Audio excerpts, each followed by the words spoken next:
හැමෝම ආදරය කරන ඇක්ට්‍රස් කෙනෙක් තමයි දැන් මාත් එක්ක ඉන්නේ මිස් සෙමිනි ඉදමල්ගොඩ. ඔයාගේ නොමිනේෂන්ස් ගැන අද කතා කරොත් කොහොමද? අද කොහොමද සතුටුයිද? ඔව් ගොඩාක් සතුටුයි. හැබැයි මම දන්නේ නැහැ නොමිනේෂන්ස් මොනවද කියලා. හැබැයි මම දන්නවා The Lake අපේ ටෙලිග්‍රෑම් එක සම්බන්ධයෙන් වෙන්න. මොකද මම ඒක විතරයි රංගපෑවේ අවුගේ කාලේ. මම හිතන්නේ ඉතින් ඒකට අපිට ගොඩාක් නොමිනේෂන්ස් තියෙනවා. මම හිතන්නේ ලොකු ප්‍රමාණයක් තියෙනවා. ඒක ගැන ගොඩක් සතුටුයි. අනිවාර්යෙන්. එතකොට කියමු බලන්න ඔයාගේ කැරක්ටර් එක ගැන චුට්ටක් කොච්චර මහන්සි වුණාද මේ කැරක්ටර් එකට ඒ කියන්නේ පනපවන්න?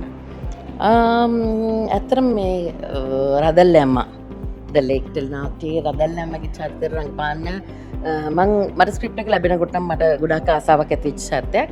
ඉතින් මං හිතනවා මං දන්නේ නැහැ මං මොකට නොමිනේට් වෙලා ඉන්නවද කියන එක මං දන්නේ නැහැ. මේ වෙනකොට ඔයාද දැන් දැනගමු.